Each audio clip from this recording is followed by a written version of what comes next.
Boa noite, meus amados, a graça e a paz de nosso Senhor Jesus Cristo estejam com todos vocês, né? Vocês podem ver que eu estou aí agora num cenário diferente, né? Mas me sinto em paz com o meu Deus, que isso é a coisa mais importante que nós devemos prezar, meus amados, é termos a nossa paz com o Senhor. Independente de aflições externas ou internas, ou tudo aquilo que venha querer tirar a sua paz, da presença de Deus, isso não pode acontecer, ok? Eu estou aqui agora em um ambiente diferente, né? Eu já consegui aqui estar com a minha internet aqui de novo aqui ligado, ok? Então eu só tenho a agradecer a todas aquelas pessoas que têm orado pela minha vida, orado pelo meu ministério, né? Nós estamos aqui para contribuir com o reino, que isso é a coisa mais importante, independente de qualquer situação que tenha acontecido ou que venha acontecer, que venha a abalar nossa estrutura física ou emocional, mas a nossa paz com Deus, a nossa espiritualidade com Deus, ela deve estar sempre conectada, ok, irmãos? Como eu falei aí, eu deixei aí uma mensagem, né, no Facebook, né, que hoje nós iremos dar continuidade àquele assunto que nós começamos, que eu fiz um vídeo, na verdade, né, que eu estava sem internet. Eu fiz um vídeo da primeira aula. A gente está aprendendo um pouco sobre a doutrina da ressurreição, ok? Então, como eu estava sem internet, eu acho que vocês vão lembrar, né? Eu fiz um pequeno vídeo e deixei salvo para quando chegasse na internet eu compartilharia ele e aí ele seria exposto aí no Facebook, porque eu não estava com internet naquele dia. Isso foi a semana passada, se não me engano. E a gente vem continuando aqui estudando, né? Utilizando aqui esse material, esse livro aqui, ok? E a gente está estudando e está aprendendo sobre o que defende a escola escatológica pós-tribulacional. E a gente viu lá todos os argumentos, todas as suas bases. E a gente vem discorrendo sobre os tópicos lá, sobre os argumentos. São 6 argumentos, nós já vimos 4. E o 5º argumento deles lá é falando sobre a questão da ressurreição. A escola pós-tribulacionista, eles ensinam apenas uma ressurreição geral, entendeu? Eles não veem intervalos sobre ressurreições ou dentro do plano da ressurreição. Eles ensinam uma ressurreição geral e única. E ali depois dando o seu destino final para os justos e para os ímpios, entendeu? E é muito complicado a gente falar sobre isso, porque é uma doutrina que, como eu falei na aula anterior, né? Para você que não acompanhou, para você que não viu, né? Apenas aqui fazendo um pequeno panorama ou uma pequena, como é que chama? Uma revisão da aula anterior, né? Nós vimos aí que a doutrina da ressurreição, ela é uma doutrina muito complexa e que se você for querer avaliar ela e querer chegar na sua conclusão final apenas com o Antigo Testamento, você não vai conseguir, porque algumas lacunas ficaram no Antigo Testamento e que só receberam luz com o advento do Novo Testamento, como nós vimos lá na primeira aula que eu falei. Então, para você entender melhor, a aula ela está salva aí no Facebook, lá no meu Facebook. Você vai entrar de novo aí, se você quiser, tiver interesse para você ficar mais por dentro. E aí você vai lá e confere. Ou então, né, você que me acompanha no meu canal do YouTube, né, eu coloquei essa à disposição aí já. E graças a Deus ela já está tendo aí várias visualizações.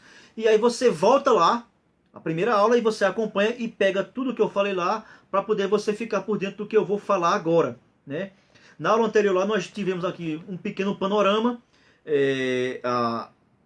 Eu falei sobre os tipos de ressurreição que a gente encontra na palavra de Deus, ok? E são 2 tipos. Ela fala sobre ressurreição para a vida, e você vai encontrar lá a ressurreição para a condenação, ok? Mas como eu expliquei, né? Se você for querer abordar esse assunto só com o Antigo Testamento, você não vai conseguir chegar a uma conclusão que vai dar entendimento, que vai trazer luz à sua dúvida, ok? Então, com o advento do Novo Testamento, e aí você consegue debulhar, né, destrinchar melhor, e você vai conseguir entender melhor sobre o que se fala a palavra de Deus em relação à doutrina da ressurreição.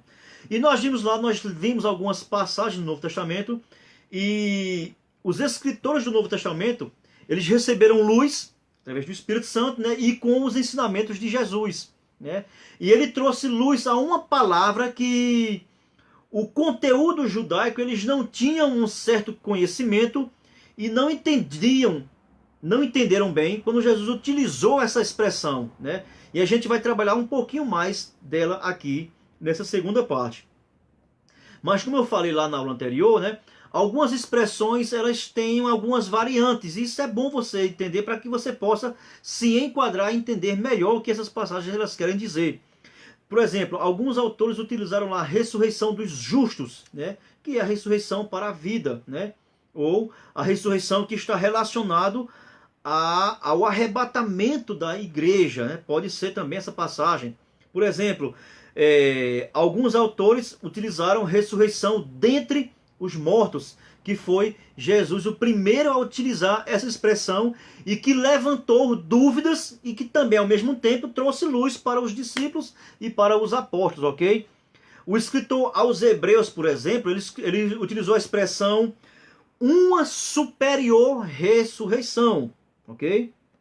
O apóstolo João, no evangelho dele, que ele escreveu, ele falou ressurreição para a vida, mas na carta que ele escreveu, ou no livro do Apocalipse, que é um livro muito profético, muito simbólico, ele utilizou lá primeira ressurreição. Isso aí gera uma grande problemática, ok? E depois a gente viu lá, né, que há uma diferença muito enorme entre ressurreição dos mortos e ressurreição dentre os mortos. E a expressão que o grego utiliza lá é a expressão ek necron. E essa expressão aí, ela levantou e trouxe luz e mais discernimento. E aí ela traz uma revelação que o Antigo Testamento não tinha revelado até então, ok? Então quando você observa diante desse prisma agora, com essa expressão e com essa nova revelação, você começa a ter uma compreensão melhor.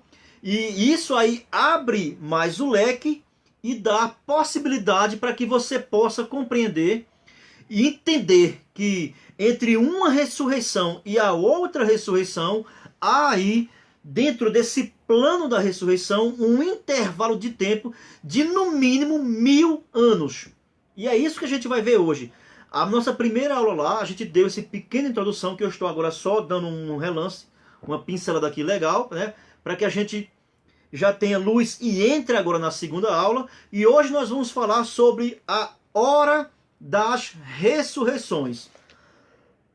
Só que eu quero deixar aqui claro o seguinte. Isso aqui é o tópico a qual o livro traz, ok? Eu não quero aqui dizer que eu, Alexandre Urquiza, sabe a hora das ressurreições que a Bíblia fala. Eu não sei, eu não sei a hora, né? Mas a Bíblia aqui, ela tem um plano profético aqui, tem algumas expressões que vai dar um pouco de luz, a gente pode entender um pouco melhor sobre essas questões, ou então sobre os eventos que vão acontecer dentro dessas ressurreições, né? Não é porque lá em Apocalipse, que eu expliquei na aula anterior, não é porque lá em Apocalipse tem a primeira ressurreição, que ela vai ser a primeira, ok? Ou seja, mas ela vai ser a primeira no tipo de ressurreição e para um determinado fim, para um momento ali que é muito interessante, que está relacionado com o advento do milênio. Então, para o advento do milênio, essa será, dentro do tipo, a primeira ressurreição, ok? Uma passagem que é muito problemática, né, e que ela levanta muito debate, eu vou ler aqui para vocês. É uma passagem que se encontra na primeira carta dos Tessalonicenses, no capítulo 4, que tem ali o conteúdo onde Paulo aqui ele vai ensinar sobre a questão do arrebatamento da igreja. E ele aqui fala sobre um tipo de ressurreição. E que ressurreição é essa? Se você tiver com a Bíblia aí, eu queria que você pegasse e você abrisse, né? Se não, se fosse melhor para você, você está aí com lápis ou você está com papel e você escrever aí, né? Você anotar as referências, porque a gente vai trabalhar aqui um bocado de referência para que a gente possa ter mais luz do conteúdo, ok? Eu estou aqui com a versão Almeida atualizada, ok? Então, em 1 Tessalonicenses, no capítulo 4, o contexto desse assunto que eu vou ler, ele é do versículo 13 até o versículo 18. Mas eu vou ler apenas a parte aqui que vai ser interessante para a gente, é o versículo 16. E aqui vai ter uma polêmica enorme, mas a gente vai tentar trazer luz para essa questão, ok? Então, o versículo 16 diz o seguinte, ó: porquanto o Senhor mesmo, dado a sua palavra de ordem, ouvida a voz do arcanjo e ressoada a trombeta de Deus, o que é que vai acontecer? Ó? Ele descerá dos céus, olha bem essa passagem, e os mortos em Cristo. Você tem que frisar bem essa expressão, os mortos em Cristo. O que é que vai acontecer com eles? Ressuscitarão primeiro, ok? Qual é a problemática dessa passagem? Por exemplo, alguns comentaristas, e isso é homens de peso, muitos, né? Eles atribuem aí, né? Isso aí está mostrando, aí está falando sobre uma ressurreição. Ou seja, o advento de Cristo no seu arrebatamento, na sua epifaneia, que a palavra aqui, nesse contexto, não é parousia, a palavra é epifaneia do grego, que significa uma aparição, ok? Uma manifestação ou aparição. Isso vai depender, é muito complicado explicar isso. Se eu não me engano, eu expliquei isso aí um pouquinho nas primeiras aulas lá atrás. É só você voltar no Face aí que você vai encontrar, ok? Mas essa passagem aqui ela é muito complicada porque ela levanta muitas teorias, né? O que é que eu quero resumir logo de cara? Essa ressurreição que ele fala aqui, ó, e os mortos em Cristo. Essa aqui é uma ressurreição para aqueles que morreram em Cristo, ok? Independente de alguns não concordarem, mas o texto aqui ele está específico, ele está claro. Aqui fala, ó, os que morreram em Cristo. Eu lhe pergunto, no Antigo Testamento alguém morreu em Cristo? Você encontra base para sustentar essa temática, essa linguagem que Paulo aqui está falando?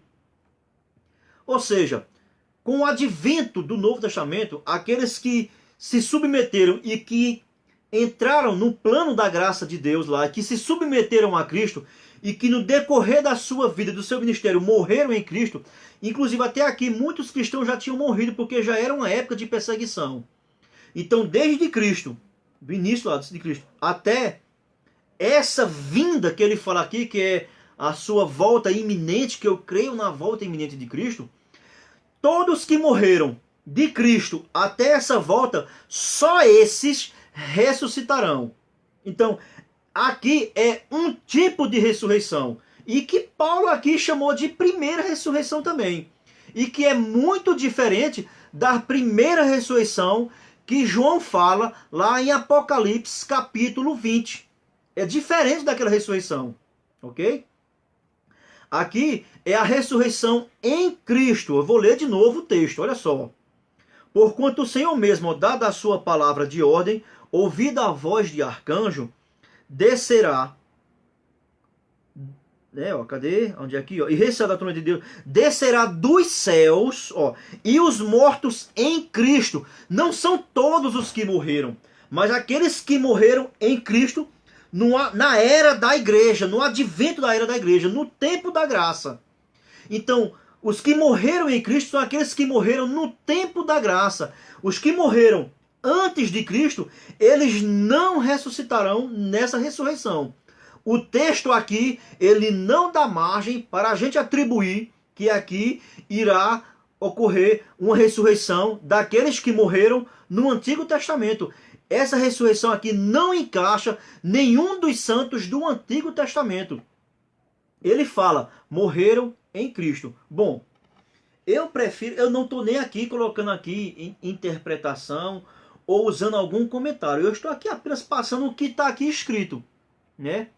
O próprio Paulo diz que é aqueles que morreram em Cristo. Bom, é claro que existem grandes homens de Deus, né, que não concordam com essa posição, que dizem que não, aqui são todos aqueles que nasceram, né, desde Adão e que morreram crendo na promessa messiânica, mesmo estando ali debaixo da lei lá, eles vão... Não, pô, eu não vejo base para a gente sustentar essa posição diante dessa passagem, porque a passagem ela é específica e ela fala daqueles que morreram em Cristo. Então, quem morreu em Cristo, nessa ressurreição, que ela está ligado ao advento, né, da volta do Senhor para arrebatar a sua igreja. Então, nessa passagem aqui, meus amados, é só aqueles que morreram em Cristo. Então, quem não morreu em Cristo, que está no advento da lei, do Antigo Testamento, eles não farão parte dessa ressurreição, ok? Ele fala aqui, ó, ressuscitarão primeiro. Aí ele continua no verso 17, ó. Depois, nós. De quem Paulo está se referindo aqui? Ou seja, dos cristãos que estiverem vivos nesse momento, nessa hora. E os que ficarmos, ó, seremos arrebatados juntamente com eles. Com eles quem?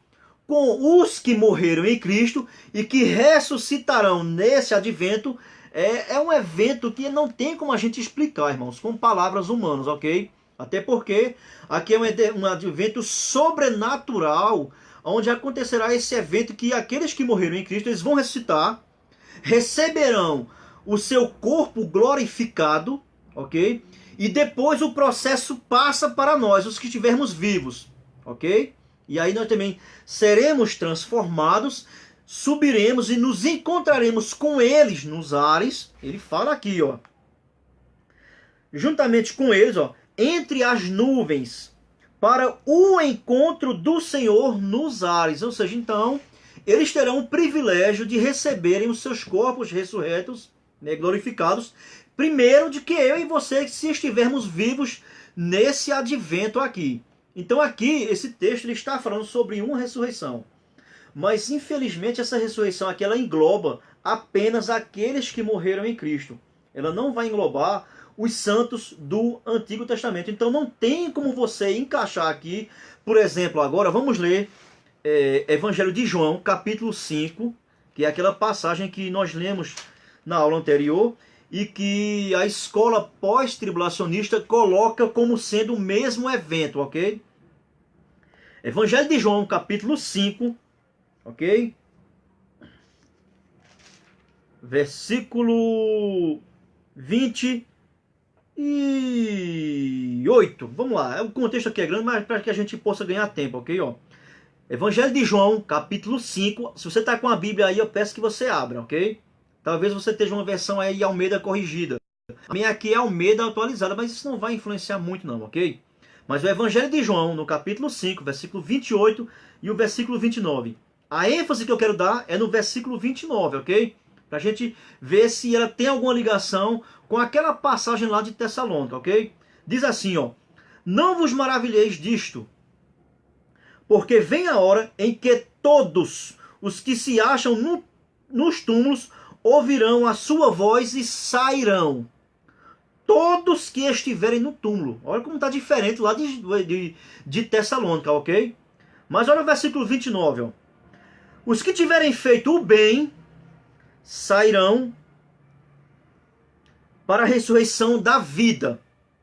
Os que tiverem praticado o mal para a ressurreição do juízo. Aqui é uma ressurreição diferente de Tessalônica, meu irmão.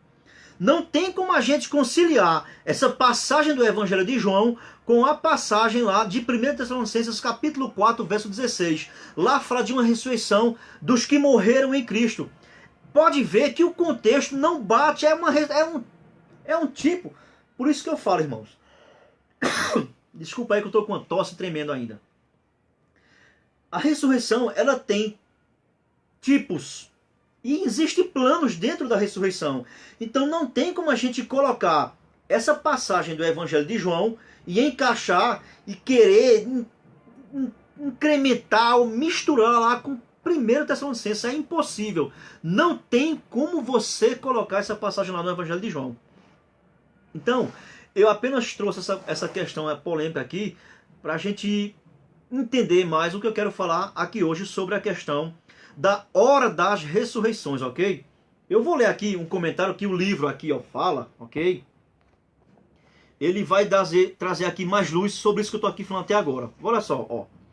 A passagem do Evangelho de Marcos, capítulo 9, e o verso 9 e 10, diz o seguinte. Olha como mexeu com a mente dos discípulos isso que Jesus falou. Olha só. Ao descerem do monte, ordenou-lhes Jesus que não divulgassem as coisas que tinham visto. Que era o quê? A transfiguração. Lá Jesus foi transfigurado, né? Apareceu Moisés, apareceu Elias, e aquilo que vocês já conhecem já, né? Aí Jesus adverte, vocês não podem falar nada do que vocês viram ainda. Não podem falar. Quando é que vocês vão poder falar? Olha o que ele vai dizer aqui, ó. Até ao dia em que o Filho do Homem ressuscitasse dentre os mortos. Nessa passagem, literalmente, Jesus joga luz agora e dá uma palavra que os discípulos não conheciam porque eles eram judeus. Então, a expressão que Jesus aqui está falando aqui, ó, até que eu ressuscite dentre os mortos. A palavra que Jesus utilizou aqui no grego, né, a expressão dentre os mortos, a expressão é eknekron, que é totalmente diferente da expressão dos mortos. Há uma diferença, eu expliquei muito bem isso, quer dizer, eu espero que eu tenha explicado muito bem. É só você voltar lá de novo no Face, na aula primeira, ou então você vai aí no meu canal, no YouTube, e eu dei lá uma boa explanada sobre essa expressão do grego, a expressão eknekron. É muito diferente da expressão ressuscitando dos mortos e dentre os mortos. É diferente, há um intervalo de tempo. Eu vou continuar aqui, eu vou ler o que foi que o comentarista aqui desse livro aqui, ele falou. Ó. Interessante aqui, ele diz aqui o seguinte aqui, ó. Eles guardaram a recomendação, perguntando uns aos outros, ó, o que seria ressuscitar dentre os mortos. Ou seja, essa expressão que Jesus falou para os discípulos, ela levantou questionamento na mente dos discípulos, porque eles não eram familiarizados, os judeus, com a expressão ressurreição dentre os mortos. Vamos lá, vamos ler uma passagem. Hebreus capítulo 6. Lembrando que a carta aos Hebreus é uma carta anônima, mas que ela foi escrita para um público judeu cristão. Eram judeus que se converteram ao cristianismo, mas que eles tinham ainda muitos laços e eles eram familiarizados demais com a linguagem do Antigo Testamento. Por isso que o autor, ao escrever a carta aos Hebreus, ele usou a linguagem que os judeus conheciam de cor. Aí, olha só como é o pensamento dos judeus com relação à expressão ressurreição dos mortos. Em Hebreus capítulo 6, o verso 1 e 2 diz assim, eu vou ler para vocês, olha só. Por isso, pondo de parte os princípios elementares da doutrina de Cristo, deixemos-nos levar para o que é perfeito, não lançando de novo a base do arrependimento, de obras mortas e da fé em Deus. O ensino de batismos, de imposição de mãos, da ressurreição dos mortos. Olha a expressão que o autor aos Hebreus ele utilizou. Ele não utilizou a expressão dentre os mortos. Por quê? Porque ele estava escrevendo a carta para um público totalmente cristão, mas de raiz judaica. Então eles não tinham a familiarização da expressão eknekron, que é a expressão utilizada pela língua grega para transmitir a expressão ressurreição dentre os mortos, que eu expliquei bastante essa expressão, e que na sua forma literal, ela quer dizer, como lá em Filipenses capítulo 3, o verso 11, significa literalmente tirar para fora um grupo de pessoas que estava em uma multidão. Literalmente significa isso aí. Então você pode ver que os judeus eles não estavam familiarizados com a expressão dentre os mortos, a qual Jesus utilizou para os discípulos, lá quando ele falou, lá para aqueles 3 favoritos, no Monte da Transfiguração, ok? E se você observar, o comentário vai continuar dizendo o seguinte, ó, o Antigo Testamento, ele sempre ensinou e ensinava claramente o fato da ressurreição. A passagem bem conhecida é a passagem lá de Daniel, que nós lemos ela na aula anterior, mas faz necessário nós lermos ela de novo. Você vai ver, olha só como é que Daniel, como foi mostrado para Daniel, esse plano da ressurreição. Para os autores do Antigo Testamento, esse plano ele não foi destrinchado, tirado o véu por inteiro, ok? Ficou algumas lacunas.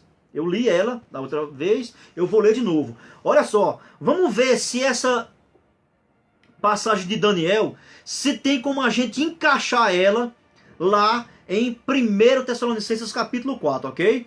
A minha base, a minha passagem central de hoje é a passagem de 1 Tessalonicenses capítulo 4, verso 16. Os mortos em Cristo. Nós já vimos lá que a passagem de João, Evangelho de João, capítulo 5, verso 28 e verso 29, não tem como você fazer um link. Você pode espiritualizar, alegorizar, mas isso aí é fugir da verdade, é quebrar a hermenêutica, é desprezar a hermenêutica, ok? Então vamos lá, Daniel, capítulo 12, versos 1 e 2, de novo. Apesar de que o verso principal é o verso número 2, mas eu vou ler a partir do verso 1. Ó. Nesse tempo se levantará Miguel, o grande príncipe, o defensor dos filhos do teu povo, o povo judeu, que é o povo de Daniel. E haverá tempo de angústia, na qual nunca houve, desde que houve nação, até aquele tempo. Olha a expressão, aquele tempo, é uma expressão escatológica que ela abrange um período de tempo indefinido, ok? Mas naquele tempo será salvo o teu povo. Quem? O povo de Deus, o povo de Israel, o povo judeu. Todo aquele que for achado escrito no livro. E quem são esses que vão ser achados escritos no livro? Ok? Todo aquele que invocar o nome do Senhor. Você entende essa passagem aqui melhor, né? Quando você vai ler, por exemplo, Romanos capítulo 9, 10 e 11, que diz lá que todo Israel será salvo. Essa expressão de todo Israel será salvo, ela levanta também muita teoria, muita complicação. Essa passagem ali, ela não quer dizer que todo Israel vai ser salvo, né? Que está lá em Romanos, entendeu? Mas vai ser quem? Vai ser todo aquele que invocar o nome do Senhor. Essa passagem de Romanos, ela fica mais clara quando, por exemplo, quando você lê Joel capítulo 2, lá no finalzinho, que Joel profetiza o derramar do Espírito Santo em seguida com um grande dia e terrível dia do Senhor. Mas também já diz lá que todo aquele que invocar o nome do Senhor será salvo. Aí você agora, com esse contexto e com essa ligação com esse link aí você entende melhor o que é que Paulo quer dizer lá em Romanos capítulo 9, 10 e 11, com todo Israel será salvo, ok? Você tem que ver esse contexto aí. Aí você entende, o próprio Pedro também explica e explana melhor quando ele dá o seu primeiro sermão lá em Atos dos Apóstolos, no capítulo 2, que ele utiliza a passagem de Joel. E ele usa uma expressão diferente lá que Joel não utilizou. Então isso aí já joga mais luz. Depois você confere. Talvez você nunca tenha visto, ok? Mas eu vou te dar essa luz aqui, ó. Leia Joel, capítulo 2, sobre o derramamento do Espírito Santo, certo? Olha como foi que Joel utilizou as palavras. Depois você vai lá em Atos dos Apóstolos, capítulo 2, que é a mesma passagem que Pedro vai utilizar, mas olha lá como foi que Pedro interpretou aquela passagem de Joel. É um pouco diferente. Talvez você nunca tenha percebido, mas olha lá. Pega as duas, confere e examina. Ok? Vamos voltar aqui para Daniel. Daqui a pouco a gente toca nesse assunto de novo. Então Daniel 12, vimos lá o verso 1. Olha o verso 2 de Daniel, de capítulo 12, Daniel 12, 2. Muitos dos que dormem no pó da terra ressuscitarão. Olha aqui de novo, muitos. Daniel utilizou a expressão muitos. A mesma linguagem que Jesus utilizou em João 5, 28, 29. Muitos, olha só. Uns para a vida eterna, outros para a vergonha e horror eterno. Olha, praticamente foram essas palavras que Jesus utilizou lá em João, capítulo 5, versículo 28 e 29, meu amado. Não tem, se você for querer fazer a ligação de Daniel e João com a passagem que eu li lá no início de Tessalonicenses capítulo 4, não tem como você fazer, porque não vai encaixar.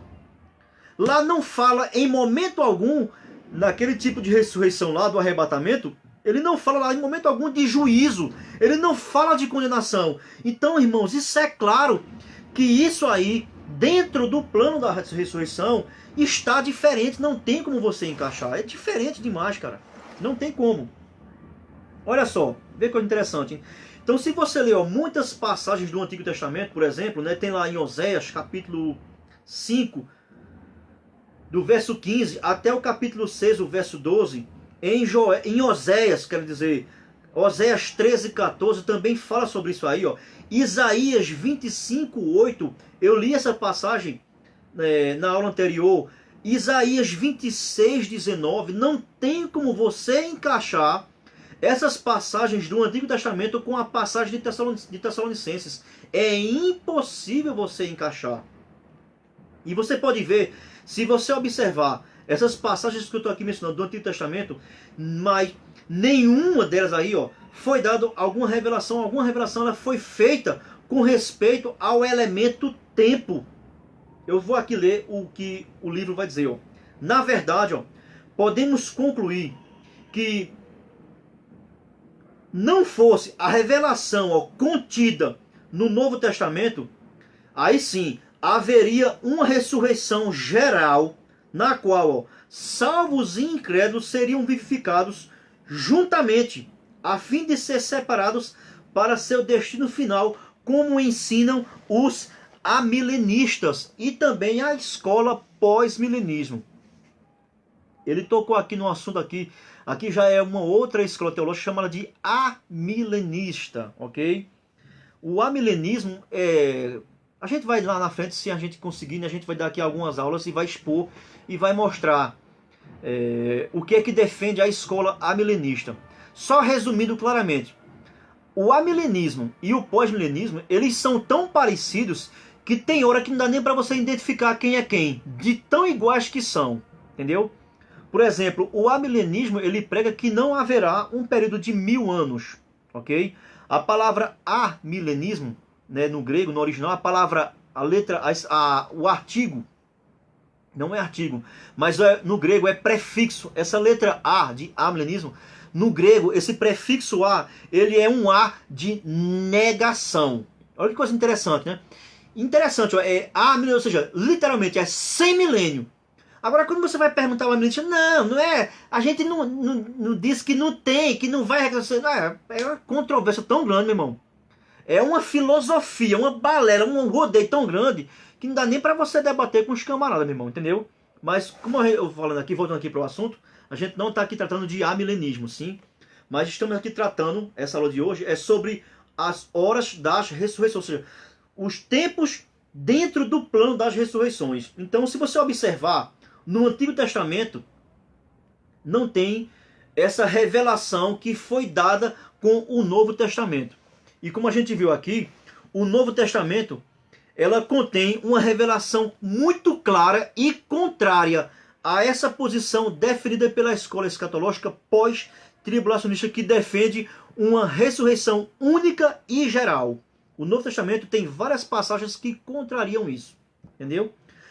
Aí, as passagens que eles utilizam, né? Tem várias passagens que eles geralmente utilizam, mas a principal é essa que eu li aqui para vocês, de Daniel, capítulo 12, verso 1 e verso 2. Em que o profeta aqui descreve essa revelação como sendo não revelação, essa ressurreição vista de uma maneira única, ok?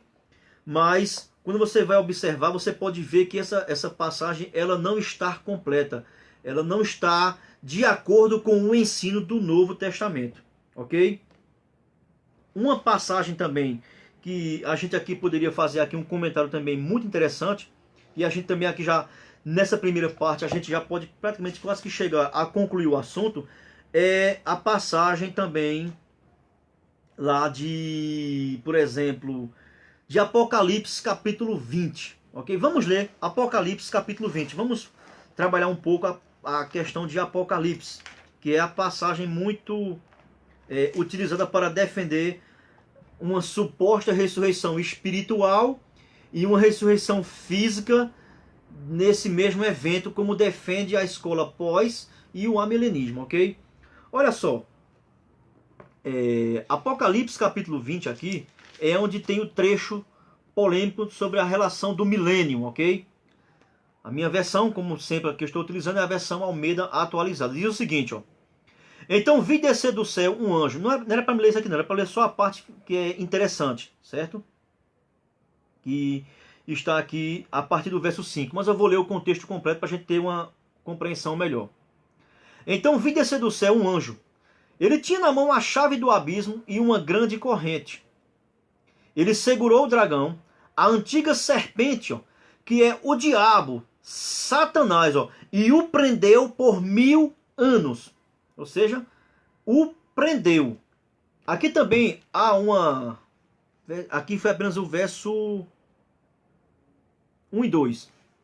Abrindo aqui o leque, aqui já leva também para outra problemática também, que está relacionada aqui à questão de que muitos pós, né, e amilenistas, eles interpretam isso aqui como sendo um evento, né? A princípio, muitos deles eles têm uma visão do livro de Apocalipse, uma escola chamada preterismo, ou preteristas. O que é isso?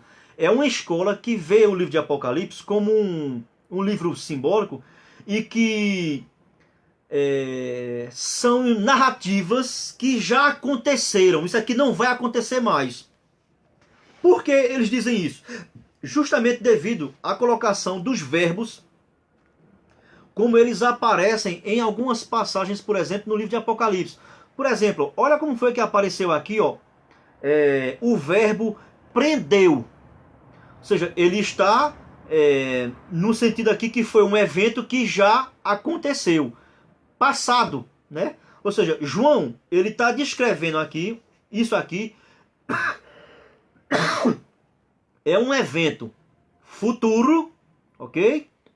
Mas que João o descreve como sendo um evento já ocorrido. Por isso que o verbo aqui, prendeu, está no passado. Eu vou ler de novo. Verso 2 de Apocalipse 20. Ele segurou o dragão, a antiga serpente que é o diabo, Satanás, ó, e o prendeu. Olha o verbo está no passado, e o prendeu. Mas o que é que acontece aqui, meus amados? Eu vou usar aqui uma didática que um dos grandes nomes da linha reformada presbiteriana, ele ensina. Pelo menos eu tenho aqui alguns vídeos onde ele ensina isso, e eu o respeito muito, né? Eu tenho aqui vários livros dele aqui, eu respeito muito. E nessa questão aqui, ele diz uma coisa que é muito interessante, que muitos reformados não concordam, mas ele diz isso, né? Ele chama essa passagem aqui, esse acontecimento aqui literário, sabe de quê? De passado profético. O que é isso? O que é passado profético dentro da linha escatológica profética? É quando o escritor ele recebe uma visão de um evento futuro, ele sabe que aquele evento ali é futuro, mas ele descreve como se aquele evento futuro ele já tivesse acontecido no passado. E qual é o objetivo dele escrever isso? Ou seja, o objetivo dele, o objetivo maior por trás, sabe o que é? É simplesmente antecipar essa questão para consolar e trazer ânimo, né, e autoestima, a palavra não é autoestima, mas trazer ânimo, né, e esperança para os seus ouvintes. Sabe quem é que ensina isso? É o reverendo Augusto Nicodemos, que eu tenho o maior apreço, o maior respeito por ele. É um grande homem de Deus, né? Caso isso chegue a ele, caso eu esteja aqui me expressando errado, o senhor até me perdoe, viu, pastor? Mas eu tenho aqui uma aula onde o senhor ensina sobre essa questão. E ele chama isso de passado profético. É o que está acontecendo aqui nessa passagem de Apocalipse, capítulo 20, verso 12. Verso 2, não é 12, ok? Onde o verbo está aqui no passado. Mas nós sabemos que esse evento aqui é um evento futuro. Isso não aconteceu ainda. O diabo, ele não está preso. Ele está bem soltinho aí. Para você que não sabe e você que não crê nele. É isso mais que ele quer, que você não creia. Ele quer que você creia que ele esteja preso mesmo, ok? Vamos continuar a nossa leitura. Verso 3 de Apocalipse 20. Lançou-o no abismo, fechou-o e pôs selo sobre ele, para que não mais enganasse, olha como estão os verbos, está vendo aí, as nações, até se completarem os 1000 anos. Depois disto, é necessário ele seja solto por um pouco de tempo, ok? Vamos lá.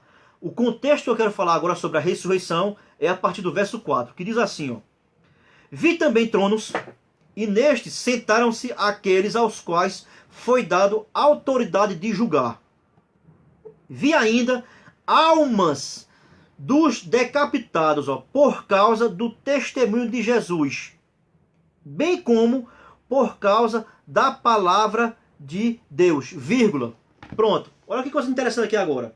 Os pós, né, que defendem que a igreja irá passar pela tribulação, segundo essa passagem aqui, a igreja irá morrer, irá ser decapitada. Cara, não consigo conciliar esse texto com essa questão, para defender essa posição. Não tem como. Então, se nós vamos passar, então quer dizer, meu irmão, que a igreja vai ser morta. E ela aqui, ó, então, segundo a posição pós-tribulacionista que eles defendem, essas almas aqui, ó, são os mártires da igreja que vão ser decapitados. Então a igreja vai passar para morrer, meu irmão? Caramba, é complicado demais, viu? Vamos lá, vamos continuar lendo o texto. Decapitados, né, por causa do testemunho de Jesus, ó, bem como por causa da palavra de Deus, ó. Tantos quantos. Então quem são, ó? Eles utilizam essa argumentação devido agora a essa continuidade aqui do texto, ó. Por quê, ó? Quantos, ó, não adoraram a besta, nem tampouco a sua imagem, ó, e não receberam a marca na fronte, né, e nem na mão, ó, e viveram e reinaram com Cristo durante 1000 anos. Os restantes dos mortos não reviveram, ou seja, não ressuscitaram, também pode ser interpretado dessa maneira, certo? Até que se completasse os 1000 anos. Aí agora, para que João foi colocar essa palavra? Misericórdia. Olha só. Esta é a primeira ressurreição. Eu lhe pergunto, qual é a primeira ressurreição agora? É essa ou é a de Tessalonicenses? A de Tessalonicenses disse lá que é a ressurreição dos que morreram em Cristo. Eles serão ressuscitados primeiro. Eu lhe pergunto, é essa ressurreição aqui que João aqui está falando também no capítulo 20 de Apocalipse? Com certeza não é, ok? Aqui diz que esses que vão ressuscitar são aqueles que passaram por esse processo e que foram decapitados. Eles foram decapitados por quê? Porque eles não se submeteram ao regime do anticristo. Eles não adoraram a besta, eles não lhe prestaram culto, eles não receberam a marca nem na frente nem na mão, e devido a essa oposição a esse sistema dominante nesse período, eles foram mortos, eles foram assassinados. E aí eles vão ter o privilégio de serem ressuscitados.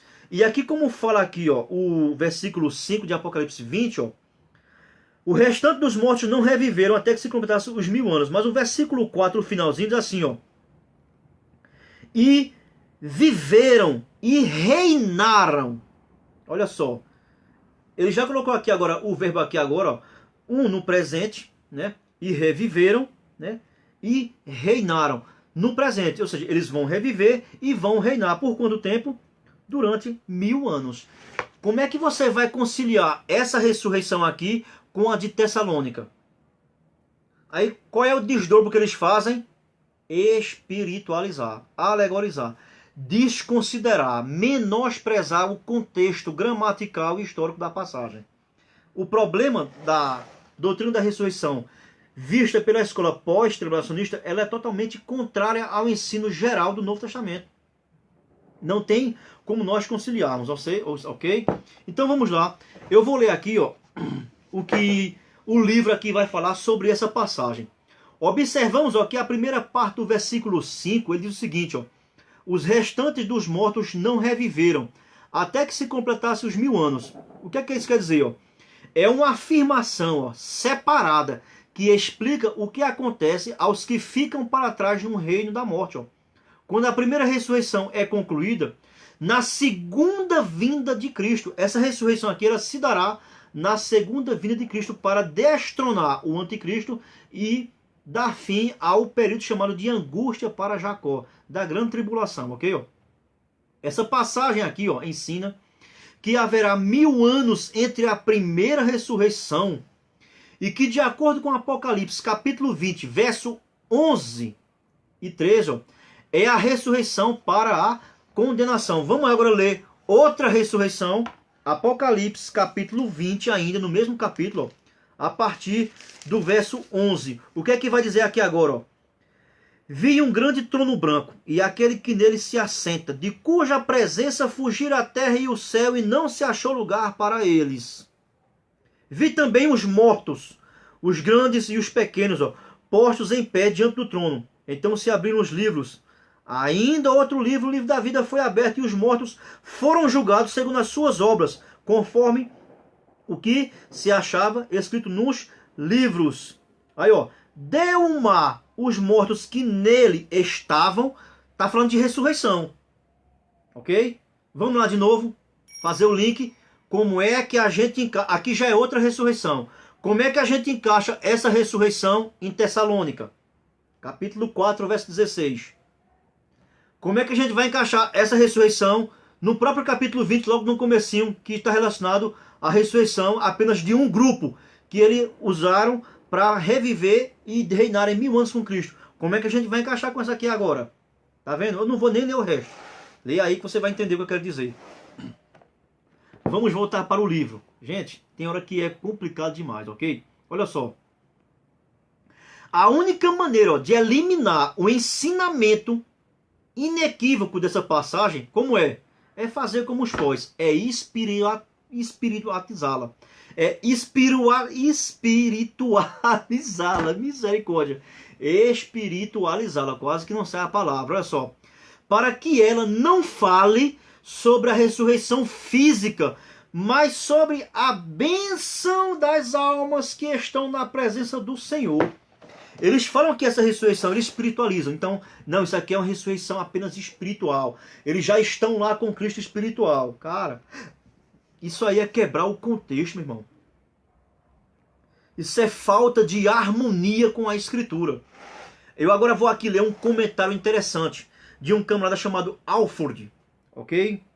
O nome dele é Henry Alford. Ele diz o seguinte, olha como é que ele vai comentar e vai colocar em xeque-mate a posição pós-tribulacionista em relação a essa questão de Apocalipse capítulo 20. E a gente vai concluir, ok, a nossa segunda parte da doutrina da ressurreição. Olha só. Comentário aqui de Henry Alford. Ele diz o seguinte, ó. Não posso consentir em distorcer as palavras em relação ao seu sentido simples e ao seu lugar cronológico na profecia, por conta de qualquer consideração de dificuldade ou de qualquer risco de abusos que a doutrina da ressurreição, que a doutrina do milênio possa trazer consigo.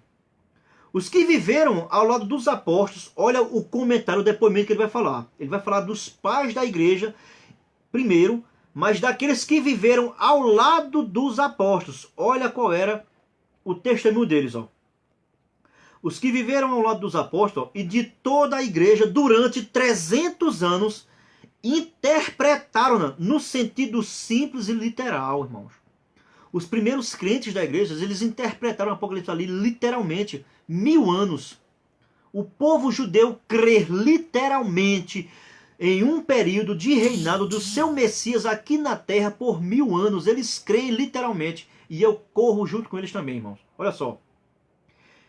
É uma visão estranha nos dias de hoje ver, ó, expositores que estão entre os primeiros em reverência à antiguidade, descartando com desdém o exemplo mais claro da unanimidade que a antiguidade primitiva apresenta.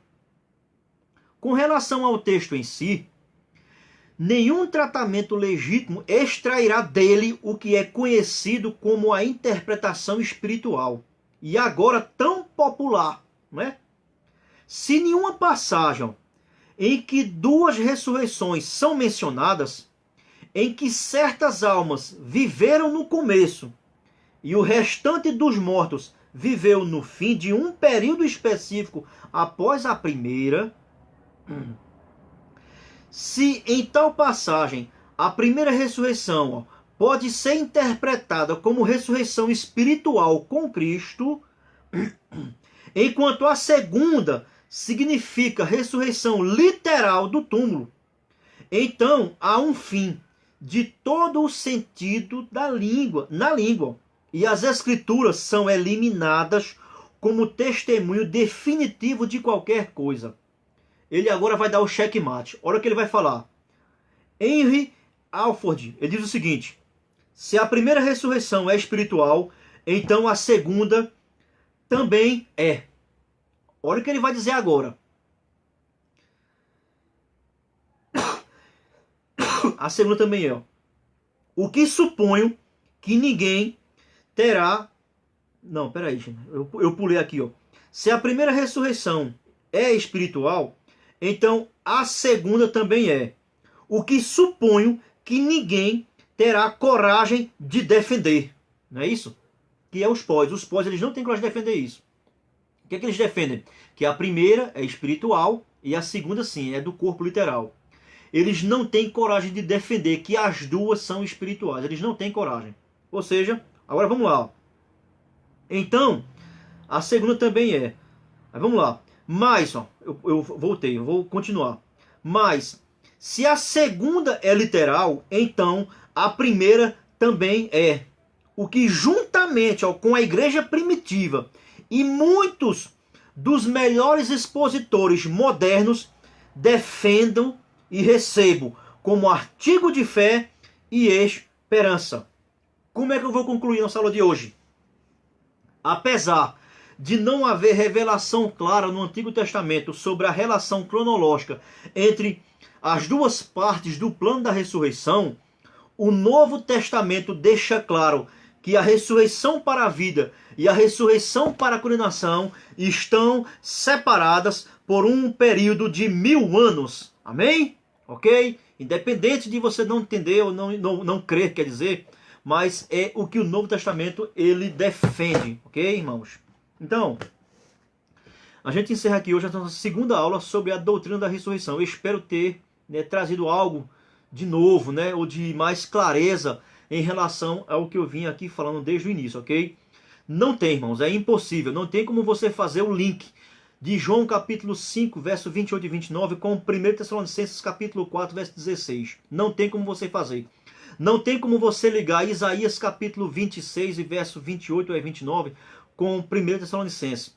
Não tem como você ligar Daniel com Tessalonicenses, ok, irmãos? A ressurreição de Daniel, ela só encaixa na primeira ressurreição dos 1000 anos, ali encaixa perfeitamente. A ressurreição também, lá na volta de Cristo, aí sim, você consegue encaixar ali capítulo de João, capítulo 5, verso 28 e verso 29, amém, irmãos? Irmãos, o meu objetivo aqui não é lhe magoar, não é lhe contrariar e nem dizer que você é um herege ou que você está errado, mas sim é colocar em pauta esse debate, essas questões, entendeu? Isso não leva ninguém nem para o céu nem para o inferno, ok, irmãos? O que nos leva para o céu é a nossa crença e nosso testemunho em Jesus Cristo, ok? Que você continue orando pela minha vida, pelo meu ministério. Agora que eu estou aqui nesse ambiente aqui novo, eu mais uma vez quero aqui deixar bem claro que eu estou em paz com o meu Deus, eu estou em comunhão com o meu Deus em relação com o que aconteceu ou que deixa de acontecer, certo? A minha fé está firmada em Cristo Jesus e é nele que eu vou continuar firmado até o fim, amém, irmãos? Que Deus abençoe todos vocês em nome de Jesus. E a semana que vem a gente continua aqui com a doutrina da ressurreição. E nós vamos falar sobre o momento da ressurreição de Israel, ok? Que possivelmente eu acho que vai ser a terceira e última aula. Aí sim a gente entra no argumento da ressurreição na escola pós-tribulacionista, ok? Que Deus abençoe todos vocês em nome de Jesus. Amém.